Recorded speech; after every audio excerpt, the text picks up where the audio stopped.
Hi guys, என் பேர் ஆகாஷ். நான் 2 music video, 2 documentary and ஒரு வெப் சீரிஸ் டைரக்ட் பண்ணியிருக்கேன். என்னோட இந்த எக்ஸ்பீரியன்ஸில் நான் லேர்ன் பண்ண ரொம்ப வேல்யூபிளான லெசன்ஸை பார்த்தீங்கன்னா இந்த வீடியோவில் நான் உங்ககிட்ட ஷேர் பண்ண போகிறேன். இன்றைக்கி நம்ம பார்க்க போகிற topic how to right a premise அப்படிங்கிற டாப்பிக்கில் இன்டெப்த்தாக டீட்டெயில்டாக 10 ஸ்டெப்ஸில் பார்த்தீங்கன்னா எப்படி ஒரு ப்ரிமைஸ் எழுதுறதுன்னு நான் உங்களுக்கு சொல்லிக் கொடுக்க போகிறேன். இது ஜான் ட்ரூபி அப்படிங்கிறவர் டிரைவ் பண்ண 10 ஸ்டெப்ஸ் தான். உண்மையிலே எனக்கு ரொம்ப யூஸ்ஃபுல்லாக இருந்துச்சு. ஸோ நீங்கள் ஸ்க்ரீன் ரைட்டிங்கை உண்மையிலேயே சீரியஸாக பர்சியூ பண்ணுற ஆளாக இருந்தீங்கன்னா அடுத்த ஒரு 20 மினிட்ஸோ 30 மினிட்ஸோ இந்த வீடியோ ஃபுல் கான்சன்ட்ரேஷனோட பாருங்கள். கண்டிப்பாக உங்களுக்கு ரொம்ப யூஸ்ஃபுல்லாக இருக்கும். ஒரு சில விஷயங்கள் உங்களுக்கு தெரிஞ்சதாக இருந்தால் கூட 8th பாயிண்டில் W/A=C அப்படின்னு சொல்லி ஒரு ஃபார்முலா இவர் சொல்லியிருப்பார். அதெல்லாம் உண்மையிலே ரொம்ப இன்ட்ரெஸ்டிங்கான நம்ம ரைட்டிங் ப்ராசஸை ரொம்ப ஈஸியாக்கக்கூடிய ஒரு சில ஸ்டெப்ஸ். இப்போ முதல்ல ப்ரிமைஸ்னால் என்ன அப்படிங்கிறது ஸ்டார்ட் பண்ணுவோம். What is a premise? ஒரு ப்ரிமைஸ் அப்படிங்கிறது உங்கள் ஸ்டோரியை 1 or 2 லைன்ஸில் உங்களால் எழுத முடிஞ்சால் அதுதான் ப்ரிமைஸ்.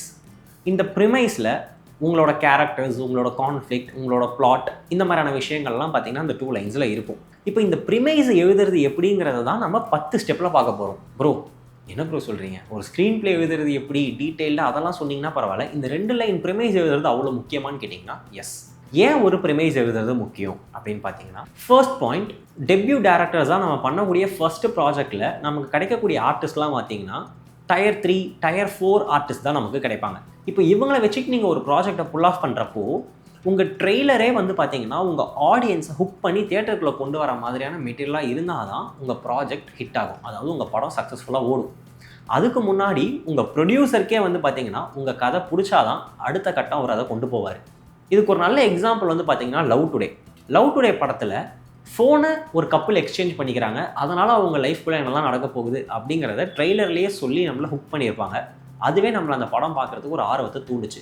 அப்போது உங்கள் ட்ரெய்லரே பார்த்தீங்கன்னா ஆடியன்ஸை ஹுக் பண்ணுற மாதிரி இருக்கணும்.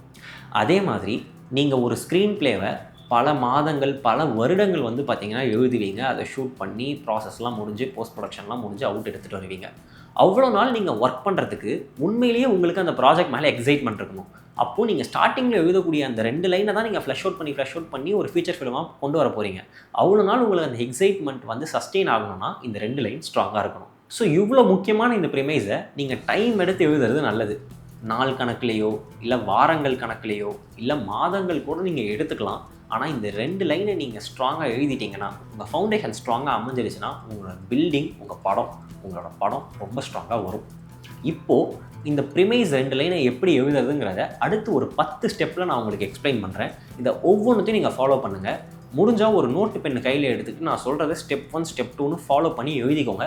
கண்டிப்பாக அவ்வளோ யூஸ்ஃபுல்லாக இருக்கும். Step number 1, right something that may change your life. என் லைஃப்பை எது சேஞ்ச் பண்ணணும்னு எழுதாமல் எனக்கு எப்படி ப்ரோ தெரியும் இப்படிங்கிறது தான் எல்லாரோட கேள்வியாகவுமே இருக்கும். இதுக்கு ஃபஸ்ட்டு நீங்கள் உங்களை தள்ளி வச்சு பாருங்கள். மிரர் முன்னாடி போய் நின்று வேற ஒரு கேரக்டரை பார்க்குற மாதிரி உங்களோட கேரக்டரை பார்த்து கொஞ்சம் செல்ஃப் எக்ஸ்ப்ளோரேஷன் பண்ணுங்கள். ஸோ அப்படி பண்ணுறப்போ உங்களை பற்றின டேட்டா உங்களுக்கு பெட்டராக புரிய ஆரம்பிக்கும். இப்போ நான் சொல்கிற ஒரு 2 எக்ஸசைஸை பண்ணுங்கள். ஃபஸ்ட்டு விஷ் லிஸ்ட் அப்படின்னு ஒன்று எழுதுங்க. இந்த விஷ் லிஸ்ட்டில் உங்களுக்கு என்னெல்லாம் பண்ண பிடிக்குமோ, என்னெல்லாம் பார்க்க பிடிக்குமோ, என்னெல்லாம் படிக்க பிடிக்குமோ அது எல்லாத்தையும் எழுதுங்க. Especially related to story telling and cinema. இதில் எதையுமே இக்னோர் பண்ணாமல் உங்களுக்கு பிடிச்ச எல்லா விஷயத்தையும் பார்த்தீங்கன்னா இந்த விஷ் லிஸ்ட்டில் எழுதுங்க. செகண்ட் திங், ப்ரிமைஸ் லிஸ்ட்னு ஒன்று கிரியேட் பண்ணுங்கள். இதில் உங்களுக்கு தோணக்கூடிய எல்லா ப்ரிமைஸஸோட 1 லைனையுமே டீட்டெயில்டாக எழுதுங்க. அது எத்தனை இருந்தாலும் பரவாயில்ல. இப்போது உங்களோட விஷ் லிஸ்ட்டையும் உங்களோட ப்ரிமைஸ் லிஸ்ட்டையும் 2த்தையும் எடுத்து பாருங்கள். A/B என்னெல்லாம் ஆகுதுங்கிறத பாருங்கள். இது 2த்துக்கும் காமனாக இருக்கிற பாயிண்ட்ஸ் எல்லாமே உங்களை பயங்கரமாக எக்ஸைட் பண்ணக்கூடிய பாயிண்ட்ஸ். அது ஒரு கேரக்டர் டைப்பாக இருக்கலாம், இல்லை அது ஒரு கான்ஃப்ளிக்டாக இருக்கலாம், இல்லை அது ஒரு டைம் பீரியடாவோ ஜானராவோ எதுவாக வேணாலுமே இருக்கலாம். பட் அதுதான் உங்களை பயங்கரமாக எக்ஸைட் பண்ணக்கூடிய விஷயம். நீங்கள் அதை எடுத்து எழுத ஆரம்பிக்கலாம். அப்படி கிடைக்கிற விஷயம் பெஸ்ட்டான விஷயமா இல்லாமல் கூட இருக்கலாம்.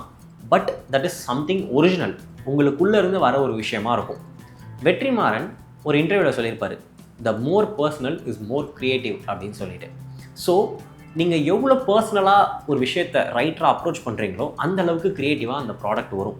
அப்போது ஒரு ரைட்டராக நீங்கள் உங்களுக்கு பிடிச்சதை, உங்களுக்கு தெரிஞ்சதை எழுத வேண்டியது ரொம்ப முக்கியம். அதுக்கு இந்த wish list and premise list உங்களுக்கு யூஸ்ஃபுல்லாக இருக்கும். Step number 2, look for what's possible.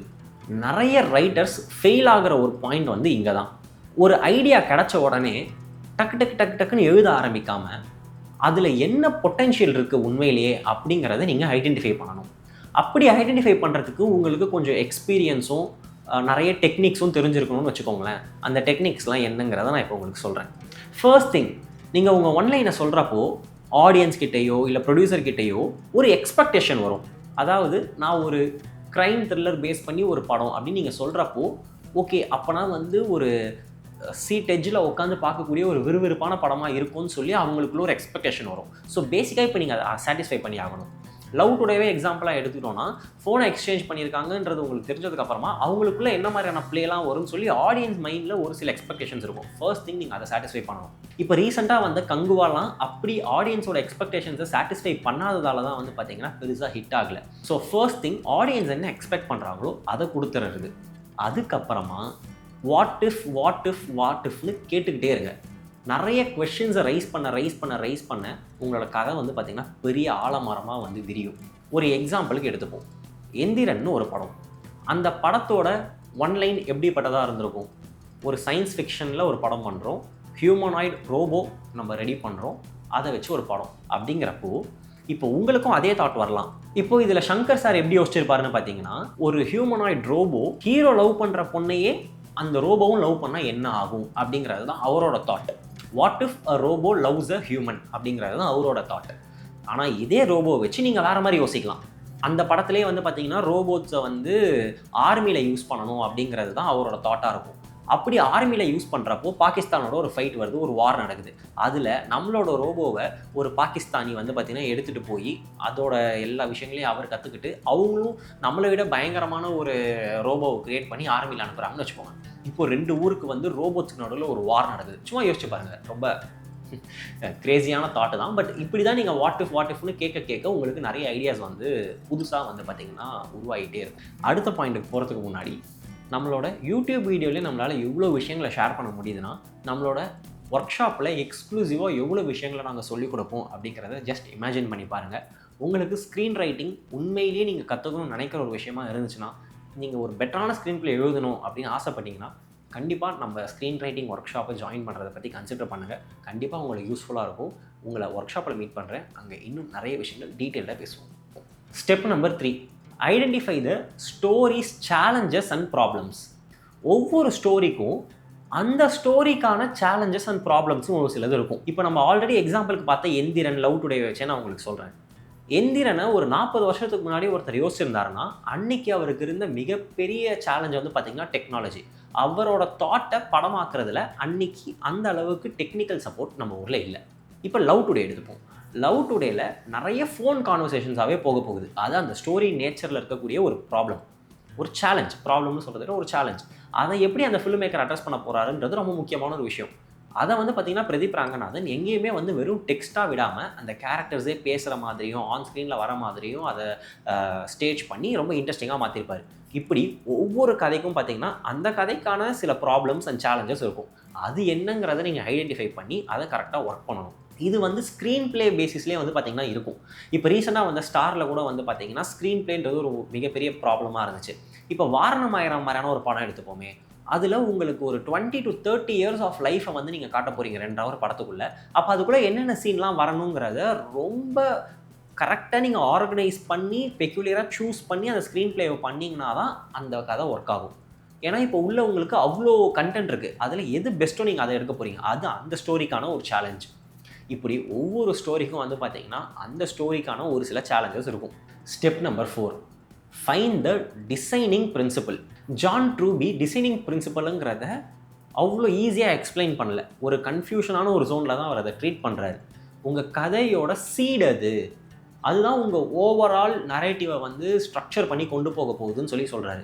நம்ம அதை ஈஸியாக புரிஞ்சுக்கிறதுக்கு தீம் அப்படின்னு புரிஞ்சுக்கலாம். இப்போ பரியேறும் பெருமாளை பற்றி நான் ஆல்ரெடி தீம் பற்றி பேசுகிறப்ப நிறைய பேசியிருக்கேன்.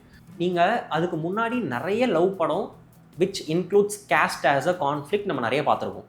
ஆனால் அந்த படத்தில் இருந்த ஒரு இன்ட்ரெஸ்டிங்கான ஃபேக்டர் என்னென்னா, அதில் ஹீரோ அந்த கான்ஃப்ளிக்டை எப்படி அப்ரோச் பண்ணாருங்கிறது தான். மற்ற படங்களில் போயிட்டு வில்லனை அடிச்சுட்டு ஹீரோயினை கூட்டிகிட்டு வர மற்ற படங்களுக்கு நடுவில் இந்த படம் உட்காந்து பேசினா எல்லாம் சரியாயிடும் அப்படிங்கிற ஒரு புதிய சொல்யூஷனை எடுத்துகிட்டு வந்து முன்னாடி வச்சுது. அதனால தான் அந்த படம் சக்ஸஸ்ஃபுல்லாக ஓடிச்சு. ஸோ இப்படி உங்கள் படத்துக்கு இருக்கக்கூடிய அந்த ஒரிஜினலான தாட் என்ன, அந்த யூனிக்கான பாயிண்ட் என்ன அப்படிங்கிறது ரொம்ப முக்கியம். இதில் ஜான் ட்ரூபி என்ன சொல்கிறாருன்னா, இதுக்கு முன்னாடி சொன்ன 3 ஸ்டெப்பையும் ஃபாலோ பண்ணி நீங்கள் ஒரு லைன் கொண்டு வந்துட்டு நிறைய ஃபிலிம் மேக்கர்ஸ் பண்ணுற தப்பு, அப்படியே வேற ஒரு படத்துலேருந்தோ இல்லை அந்த ஒரு ஜானருக்கான ஒரு டெம்ப்ளேட்டை எடுத்துகிட்டு வந்து நம்ம கதைக்குள்ளே வச்சுறது. அதாவது ஒரு லவ் படம் அப்படின்னா ஹீரோயினை பார்த்தாரு, போய் ப்ரப்போஸ் பண்ணார், அதுக்கப்புறம் அவங்களுக்குள்ள சண்டை வந்துச்சு, அதுக்கப்புறம் அவங்க ஓகே சொன்னாங்க, ஆனால் வீட்டில் ஒத்துக்கல, அதுக்கப்புறம் ப்ராப்ளம், அதுக்கப்புறம் சேர்ந்தாங்க. இது ஒரு ஃப்ளாட்டான டெம்ப்ளேட்டாக இருக்குல்ல. ஒரு லவ் படம்னோடனே இந்த டெம்ப்ளேட்டை கையில் எடுக்காமல் ஒரிஜினலாக நீங்கள் என்ன சொல்லணும்னு நினைக்கிறீங்க, அதுக்கு என்ன மாதிரியான டெம்ப்ளேட் யூஸ்ஃபுல்லாக இருக்கும், டெம்ப்ளேட்டுங்கிறத தாண்டி ஸ்ட்ரக்சர் எது யூஸ்ஃபுல்லாக இருக்கும்ன்றத நீங்கள் ஓனாக கொண்டு வாங்க, அப்போ தான் ஒரிஜினலாக இருக்கும்னு சொல்கிறாரு. Step number 5, determine the best character in your film. Best character அப்படிங்கிறது நைசஸ்ட் கேரக்டரோ இல்லை குட் கேரக்டரோ கிடையாது. உங்கள் கதையில் எந்த கேரக்டர் ரொம்ப எக்ஸைட்டிங்காக இருக்காங்க, எந்த கேரக்டரை நீங்கள் ஆன் ஸ்க்ரீனில் அவங்க ஆக்ட் பண்ணி பார்க்கணுன்னு ஆசைப்படுறீங்க, எந்த கேரக்டருக்கு வரக்கூடிய சேலஞ்சஸை நீங்கள் எக்ஸைட்டிங்காக பார்க்குறீங்க, அந்த கேரக்டரை உங்களோட ப்ரொட்டாகனிஸ்ட்டாக மாற்றுங்க. இல்லை நீங்கள் நினைக்கிற கேரக்டர் அவ்வளோ பெஸ்ட்டாக உங்களுக்கு தோணலை அப்படின்னா வேறு எந்த கேரக்டருக்கு பெஸ்ட்டாக இருக்குன்றதை யோசிங்க. ஃபார் எக்ஸாம்பிள், ஒரு க்ரைம் த்ரில்லர்னு நம்ம எடுத்துக்கிட்டோன்னா யூஸ்வலாக போலீஸை தான் வந்து பார்த்திங்கன்னா ப்ரொட்டாகனிஸ்ட்டாக வைப்பாங்க. சில படங்களில் யார் வந்து கொலை பண்ணானோ அவனை வந்து பார்த்திங்கன்னா ப்ரொட்டாகனிஸ்ட்டாக வைப்பாங்க. ஒரு சில படங்களில் அவன் யாரை சாகடிச்சானோ அவனோட தம்பியோ இல்லை அவங்களோட ஹஸ்பண்டோ இவங்க வந்து பார்த்திங்கன்னா ப்ரொட்டாகனிஸ்ட்டாக வைப்பாங்க. ஸோ நீங்கள் ஒரு கதை காலத்தில் எடுத்துக்கிட்டிங்கன்னா நீங்கள் அதில் யாரை வேணால் ப்ரொட்டாகனிஸ்ட்டாக வைக்கலாம். அதில் யாருக்கான சேலஞ்சஸ் இன்ட்ரெஸ்டிங்காக இருக்க போகுதோ, யார் வந்து நீங்கள் ஸ்க்ரீனில் பார்க்க விருப்பப்படுறீங்களோ அவங்கள உங்களோட ப்ரொட்டாகனிஸ்ட்டாக வைங்க அப்படின்னு சொல்கிறாரு. அப்படி உங்களுக்கு எந்த கேரக்டருமே பிடிக்கல அப்படின்னா உங்களோட ஐடியாவை திருப்பி ஒரு தடவை கன்சிடர் பண்ணி பாருங்கள், அதில் ஏதாச்சும் சேஞ்சஸ் கொண்டு வர முடியுமா. Step number 6, central conflict. இது நம்ம ஆல்ரெடி நிறைய வீடியோஸில் கான்ஃப்ளிக்டை பற்றி பேசியிருக்கோம். இதை சிம்பிளாக இவர் ஒரு லைனில் முடிக்கிறாரு. Who fights whom over what. இதில் ஹூ ப்ரொட்டாகனிஸ்ட், ஃபைட்ஸ் ஹூம் அப்படிங்கிறது ஆன்டாகனிஸ்ட், ஓவர் வாட் அப்படிங்கிறது கான்ஃப்ளிக்ட். இந்த லைனை சிம்பிளாக வச்சுக்கிட்டிங்கனாலே இந்த கான்ஃப்ளிக்ட்டுங்கிற ஒரு ஏரியாவை நீங்கள் எழுதிடலாம். Step number 7, cause and effect. உங்கள் கேரக்டர் செய்யக்கூடிய ஒரு செயல் ஏ அப்படின்னு எடுத்துக்கிட்டால் A should lead to B, B should lead to C, இப்படியே போய் இசட் வரைக்கும் வரணும். இதுதான் ஒரு நல்ல ஸ்க்ரீன் பிளே.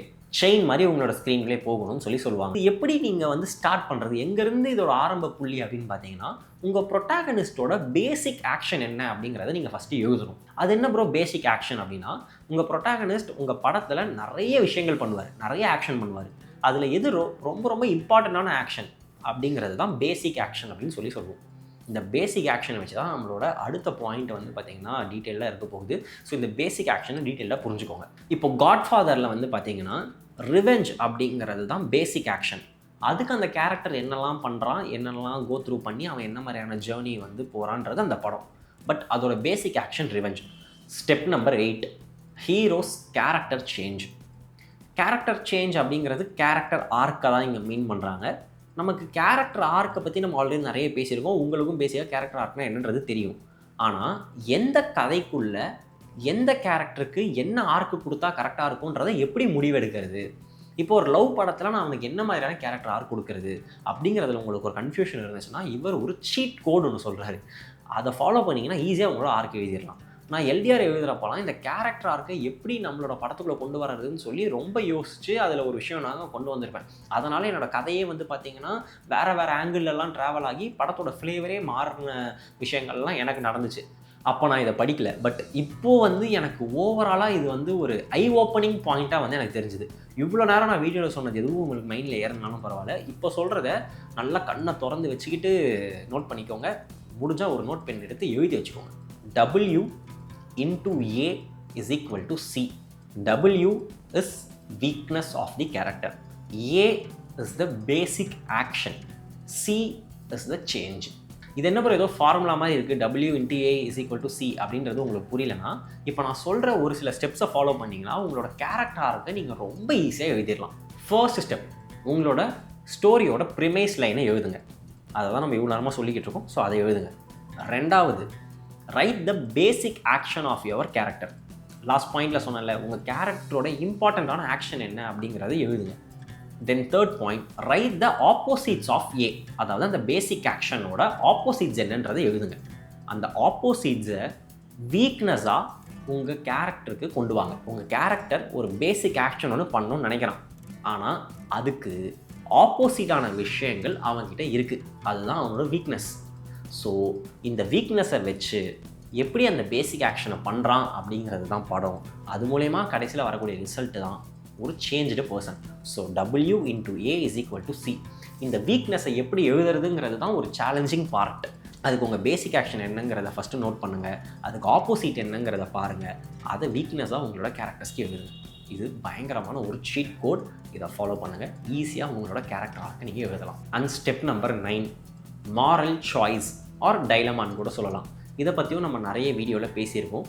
உங்களோட ப்ரொட்டாகனிஸ்ட்டுக்கு ஒரு டைலமா கொடுங்க, ஒரு 2-3 சாய்ஸ் கொடுத்து எதை சூஸ் பண்ணுறதுன்னு தெரியாத ஒரு கட்டத்தில் ப்ளேஸ் பண்ணுங்கள். But that shouldn't be very obvious. அதாவது இதை பண்ணுவானா அதை பண்ணுவானா ஆடியன்ஸே இதை தான் பண்ணுவான்னு சொல்கிற மாதிரி இல்லாமல், ஆடியன்ஸே அவன் என்ன பண்ணுவான்னு தெரியாத மாதிரியான ஒரு ஜோனில் விட்டு அதுலேருந்து அவன் என்ன மாரல் சாய்ஸ் எடுக்கிறான், அதனால் அவன் லைஃப் எப்படி சேஞ்ச் ஆகுது அப்படிங்கிறத எழுதுங்க அப்படின்னு சொல்கிறாரு. இது எல்லாமே பார்த்தீங்கன்னா நீங்கள் எழுதக்கூடிய ப்ரிமைஸ்க்கு தான் சொல்லிக்கிட்டு இருக்கோம். இவ்வளோ நேரம் சொன்னது எதுவுமே ஸ்க்ரீன் ப்ளே எழுதுறதுக்கு கிடையாது. நீங்கள் ஃபஸ்ட்டு எழுதக்கூடிய அந்த 2 லைனுக்கு நீங்கள் இப்போ நான் சொன்ன இந்த 9 ஸ்டெப்ஸை ஃபாலோ பண்ணி வந்தீங்கன்னா தான் உங்களோட அந்த 2 லைனே ஸ்ட்ராங்காக இருக்கும். அந்த 2 லைன் ஸ்ட்ராங்காக இருந்தால் தான் அதுலேருந்து நீங்கள் அடுத்தடுத்து எழுதக்கூடிய கேரக்டர்ஸ், கான்ஃப்ளிக்ட்ஸ், ஒரு சீன்ஸு, அதுலேருந்து வரக்கூடிய ஸ்க்ரீன் ப்ளேன்னு ஓவரால் ஃபிலிமோட நரேஷன் அப்போ தான் இன்ட்ரெஸ்டிங்காக மாறும். And last 10th point, audience appeal. நீங்கள் எழுதின ஸ்கிரிப்ட்டு உங்களை எக்ஸைட் பண்ணுது, ஓகே, உங்களை மாதிரியே ஆடியன்ஸை எக்ஸைட் பண்ணுமான்னு யோசிங்க. இப்போ ஒரு கேள்வி வரலாம், ப்ரோ நான் ஆடியன்ஸை மைண்டில் வச்சா இதெல்லாம் எழுத முடியும், நான் என்னோட பர்சனலாக எனக்கு என்ன தோணுதோ அதை தானே எழுத முடியும் அப்படின்னு கேட்டிங்கன்னா, நீங்கள் எவ்வளோ பர்சனலாக எழுதுறீங்களோ அவ்வளோ நல்லது. யூஸ்வலாக உங்களுக்கு ஒரு விஷயம் பிடிக்குதுன்னா உங்களை மாதிரியே பல பேருக்கு அது பிடிக்கும் அப்படிங்கிறது தான் ஒரு நியதி. ஆனால் சம்டைம்ஸ் அது உங்களுக்கு மட்டுமே பிடிச்ச ஸ்க்ரீன் பிளேவாக இருந்துடலாம். உங்களை மாதிரியான ஆட்கள் ரொம்ப ரொம்ப கம்மியான ஆட்களாக இருக்கலாம். அப்போது அது கமர்ஷியலாக ஒரு ப்ரொடியூசர்கிட்ட உங்களால் எடுத்துகிட்டு போக முடியுமா, ஒரு படம் பண்ணி அதை சக்ஸஸ்ஃபுல்லாக கொண்டு வர முடியுமாங்கிறது ஒரு கொஸ்டின் மார்க்காக மாறிடும். அப்போது ஆடியன்ஸ்க்கு இந்த கதை எப்படி ஒர்க் ஆகும் அப்படிங்கிறத பாருங்கள். இந்த 2 லைன் அவங்களை எக்ஸைட் பண்ணுமான்றதை யோசிங்க. அப்படி இல்லைனா திருப்பி ஃபஸ்ட்லேருந்து உங்களோட ஐடியாவை மாற்றி எழுதுங்க. இந்த 9 ஸ்டெப்ஸை ஃபாலோ பண்ணுங்கள். 10th ஸ்டெப்பில் கண்டிப்பாக ஆடியன்ஸ்க்கு பிடிக்கிற மாதிரியான ஒரு விஷயமா அது வரும். ஸோ இந்த வீடியோவில் சொன்ன இந்த 10 ஸ்டெப்பும் நீங்கள் ஃபாலோ பண்ணிங்கன்னா கண்டிப்பாக உங்களால் ஈஸியாக ஒரு ப்ரிமைஸ் எழுத முடியும். ஸோ இந்த வீடியோ பிடிச்சிருக்கோன்னு நம்புகிறேன். இந்த வீடியோ பிடிச்சிருந்தால் லைக் பண்ணிவிட்டு சப்ஸ்கிரைப் பண்ணிக்கோங்க. இதே மாதிரி வேறு ஒரு ஃபிலிம் மேக்கிங் கண்டென்ட்டோட நான் உங்களை பார்க்குறேன். Tata, bye by.